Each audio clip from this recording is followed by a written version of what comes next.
Всем привет подписчикам моего канала, просто зрителям. Меня зовут Арман.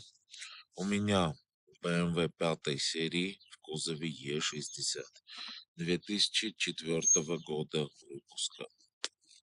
И в сегодняшнем видео отвечаю на вопрос подписчика. В комментариях к моим другим видео он меня спрашивал: дверь скрипит, вот, когда открываю, когда закрываю, когда двигаю, что можно сделать, чтобы скрип прошел. И, в принципе, то, что я скажу в сегодняшнем видео, относится не только к владельцам Е60, но и ко многим моделям BMW.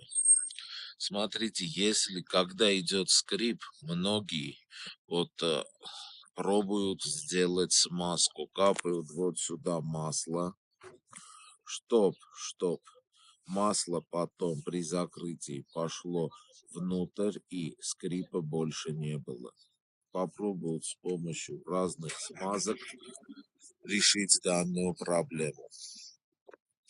Я вам говорю, не рекомендую категорически эту деталь смазывать.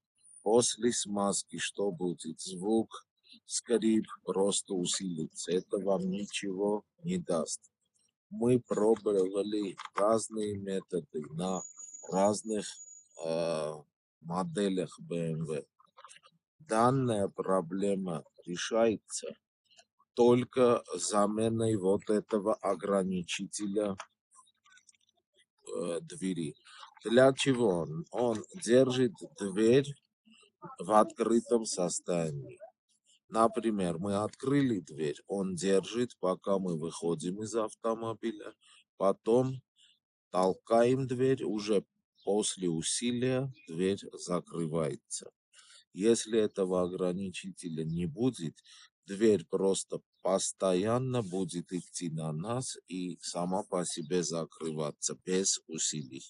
Ограничитель также имеет разные положения, по-моему, два положения в открытом состоянии. Вот так, я в начале видео уже сказал, не смазывайте. Это просто сделает звук сильнее, все, проблема не решится. И если звук слабый и не очень мешает, лучше использовать так.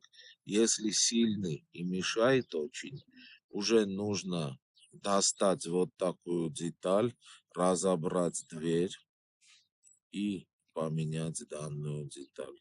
Для замены дверь разбирается. Вот так.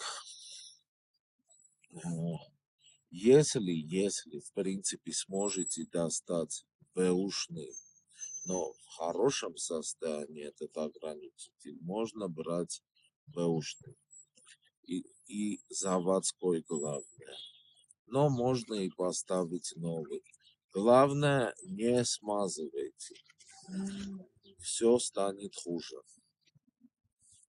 Вот так. На этом я с вами прощаюсь.